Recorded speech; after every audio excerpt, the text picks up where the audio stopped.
Wholeness and highest blessings, everyone. Thank you for being here.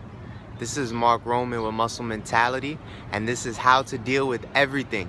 How to deal with everything as a human being, everything that a human being experiences. This is the 30-day challenge.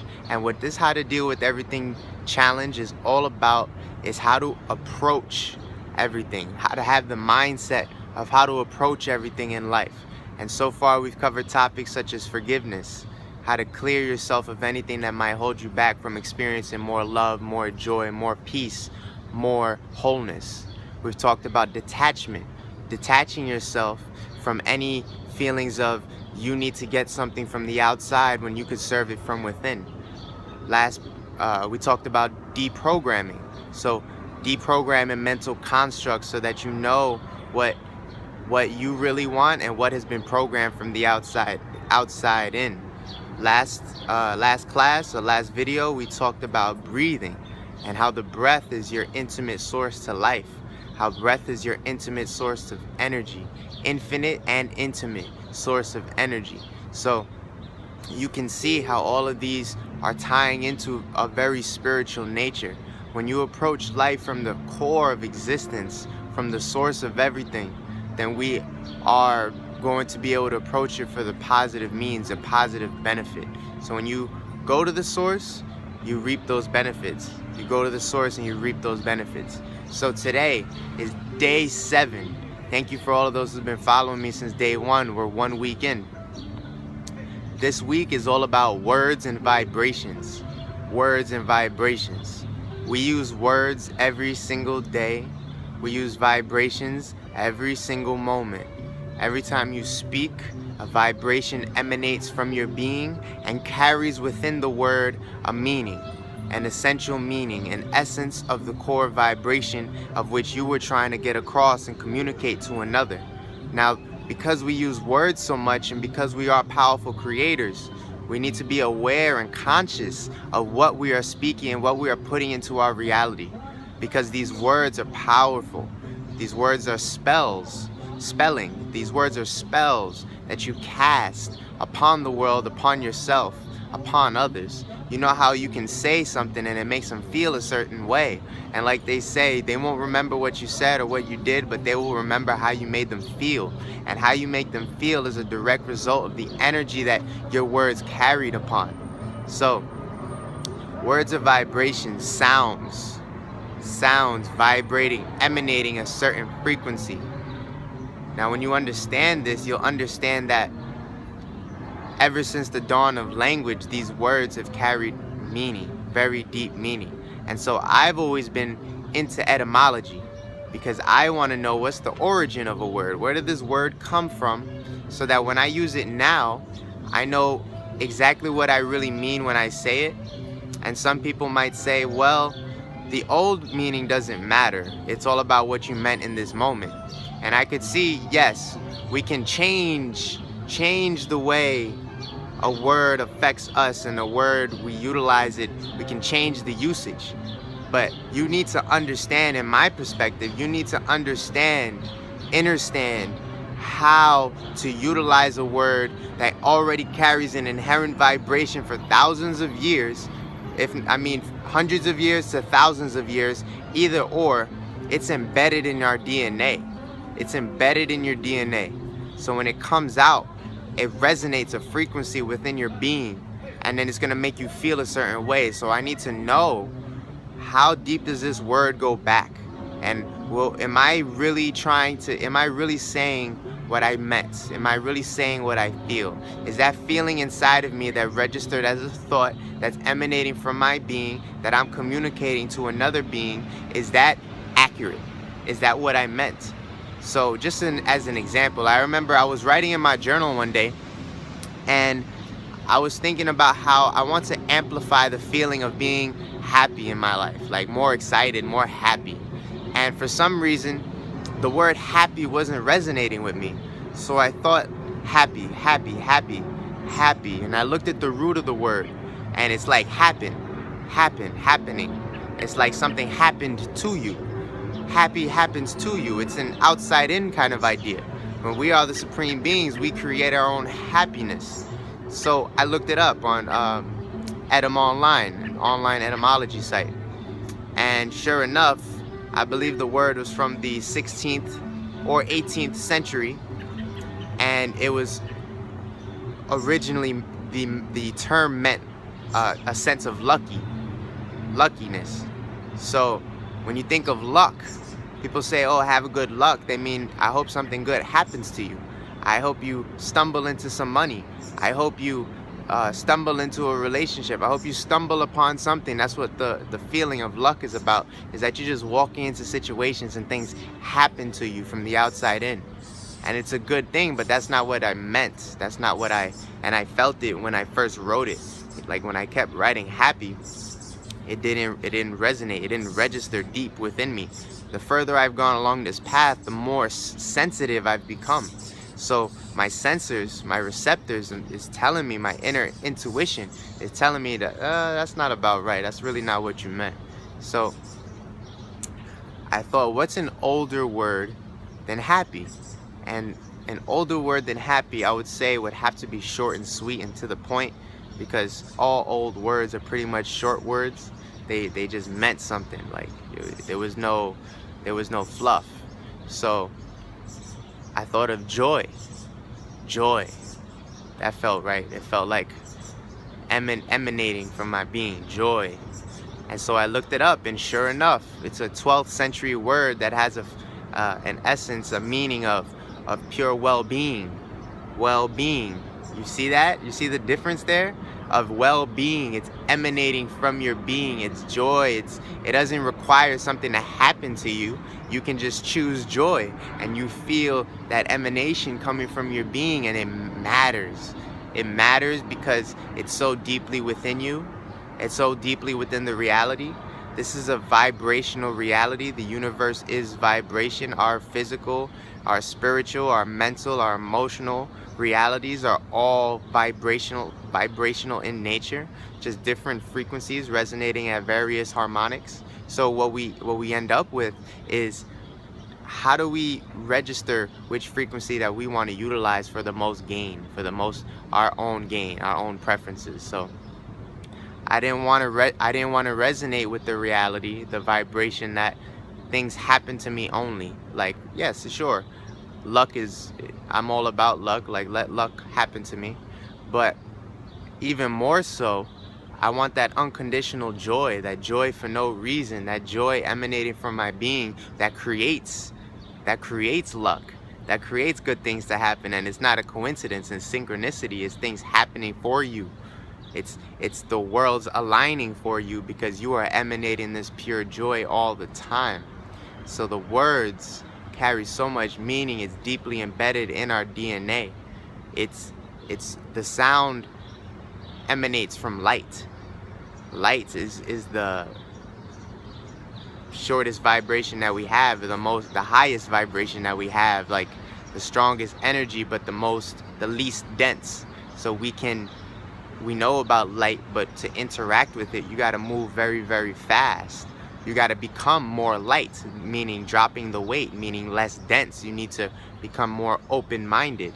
You expand your consciousness. You let go of the heavy things in your body, meaning you let go of meat. You let go of emotional trauma. You let go of anything that's causing you to constrict and become heavy and weighted and too much like gravity and like just pulling down. You expand and everything's in balance. I'm not saying just expand without a sense of gravity and grounding, because we do need that. But from our current point in time on your path, if you recognize that it's time to expand, then it's time to lessen the load so that you can embrace a new lesson. So we are trying to really be conscious of the vibrations that we are aligning with. So if you want to be more like light, which is what everything emanates from in this reality, everything is from light. Even your DNA can be directly programmed and adjusted and shifted by light waves. By light waves, the sun is programming you. There's commands coming from the stars, and we respond and react to the ways in which the light is affecting us. So language, which emanates sound, which emanates from light. Sound is just secondary to light. It's like a slight denser vibration. You know, when one of those jet planes breaks Mach 3, Mach 5, they're getting closer to breaking the sound barrier, and they're breaking the sound barrier. But that's much less than the light barrier. We haven't moved past the speed of light with these physical machinations yet. So it's so much faster, and it carries so much information. Light is the information that's programming this reality. And this is why astrology has been so core to the existence of man since the existence of man. We've always been measuring and reading the stars and seeing where everything lines up and connecting the dots, just drawing dot to dot, dot to dot, dot to dot.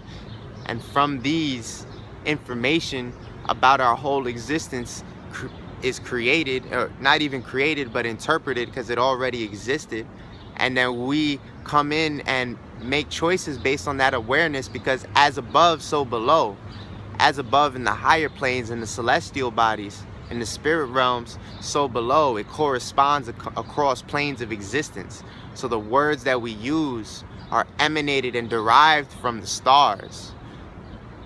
They're derived from the stars, from the light bodies, from the planets, from these celestial bodies that just emit light. So think about, what light am I aligning with? Am I aligning with a light that really serves me? Because it's so deeply embedded in you that when you speak, you feel it. It feels good to say good feeling words. It feels off to say bad feeling words. And I'll give you an example. If I say words like kill, murder, death, poverty, disease, dis-ease, greed, lust, do you feel how if you're aware and you feel those subtle shifts, feel that subtle like downward spiral, that downward feeling? That's the vibration of these are low vibrational ideas. This is low vibrational light. You want to align with joy, well-being, alignment, abundance, expansion, ascension, transcendence, expansion. All these words that mean alignment with your soul and expanding at the physical level so that you could align more and more in this physical realm. The words that we use are inherently connected to our growth.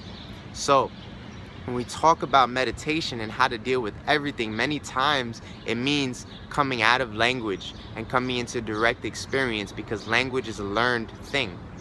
It's not something that you came in with per se.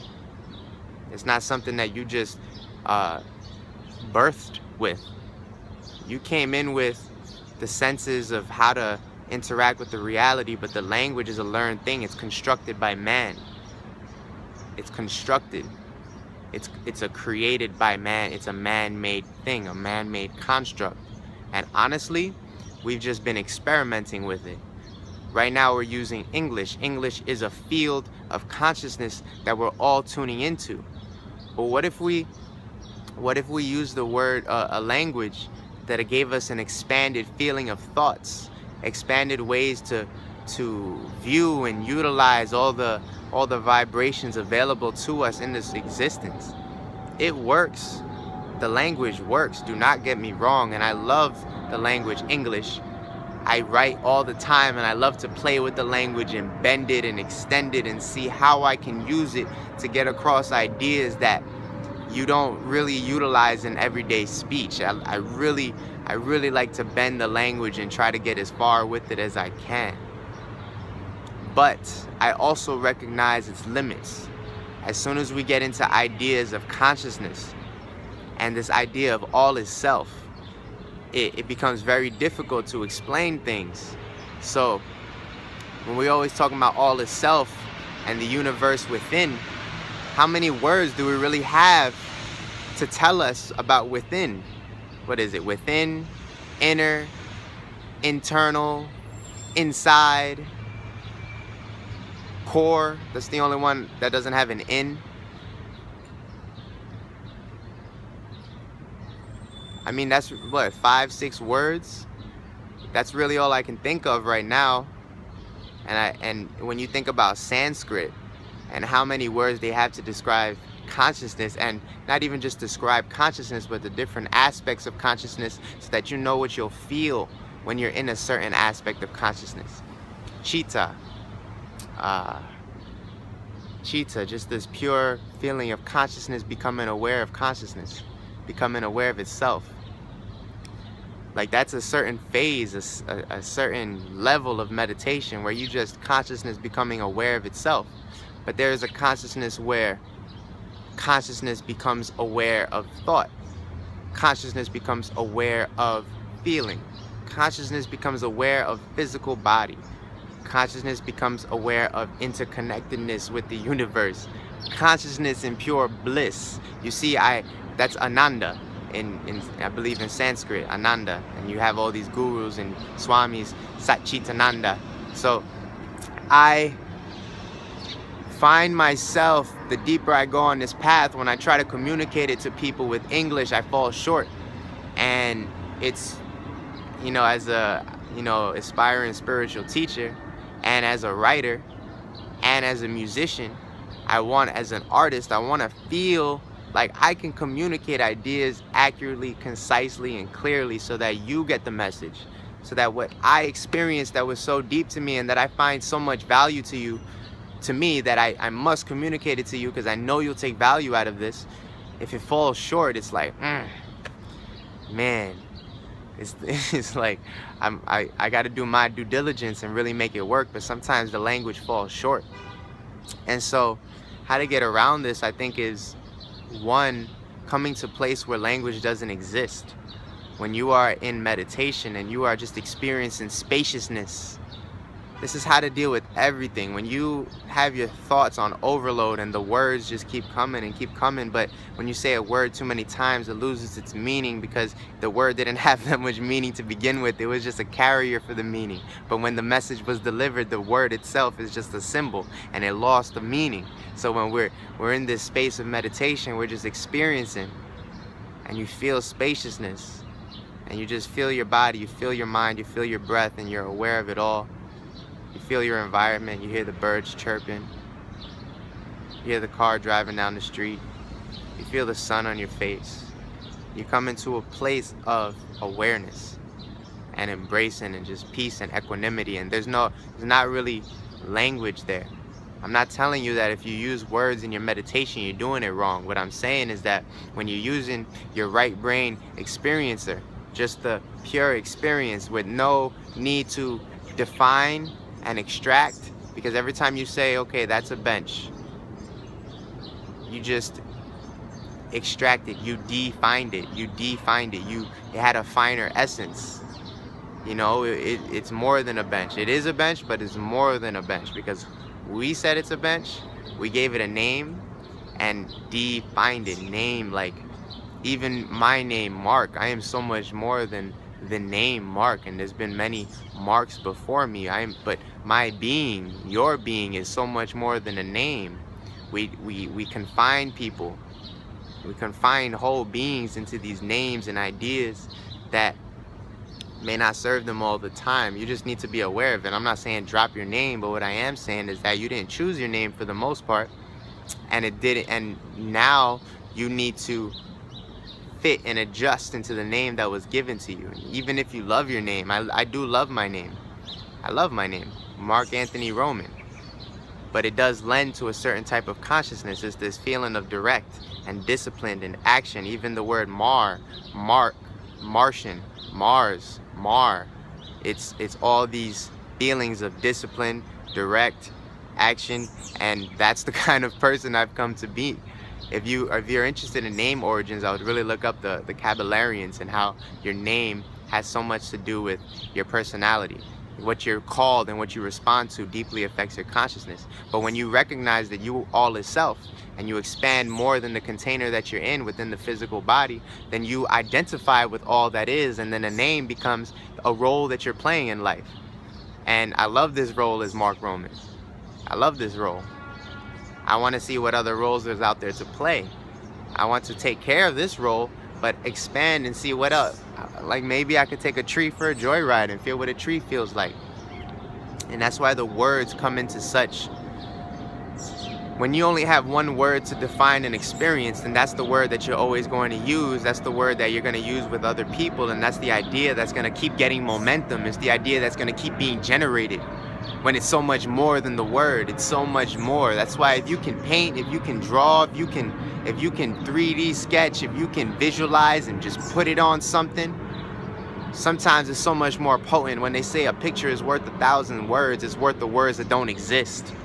It just makes you feel, and you get it immediately. Yes, I know what that is.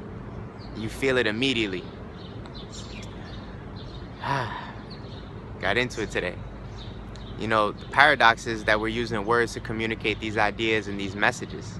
But we use what we have. We use this field, this net, this web that we construct and utilize to communicate. But I want to encourage, imagine communicating with just feeling. Imagine communicating with thought. Imagine communicating with a hug. Imagine communicating with the hand held. All these ways of communicating really add depth and layers to our experience, and add depth and layers to our interactions with each other. You know, Don Miguel Ruiz, the author of The Four Agreements and The Mastery of Love, he says, keep your word impeccable. Sorry, 1 second. He says, make your word impeccable. Make your word impeccable. For what you say, it creates realities, it creates your words. So let your thoughts be fragrant. The place where words come from, let your thoughts be fragrant. And then let your word be impeccable.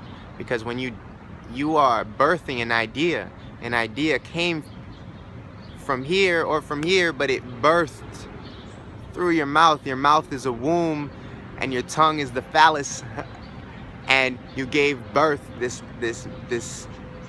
generative component. It gave birth to an idea.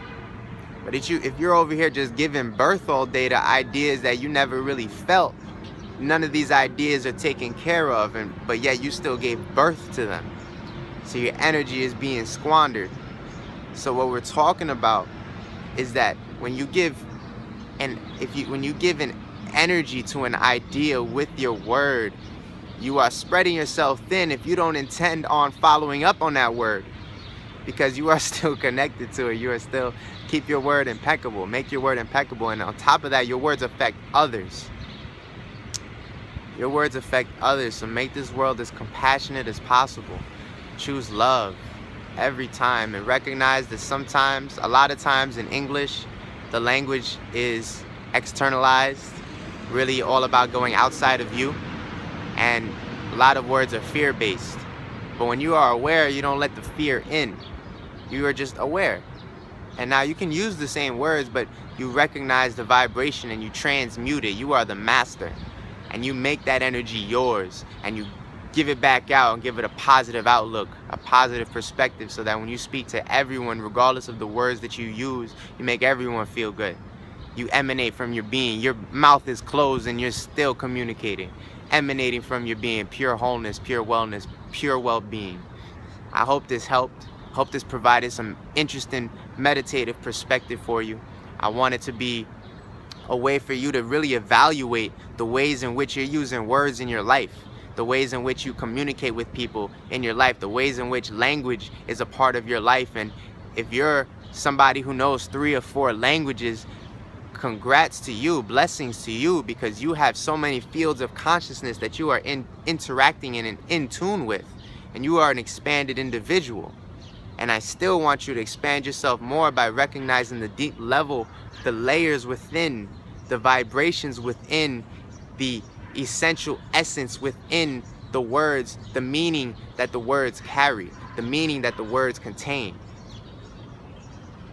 If there's any questions, I'd love to hear them in the comments, or send me an email at mark@musclementality.com. Again, that's mark@musclementality.com.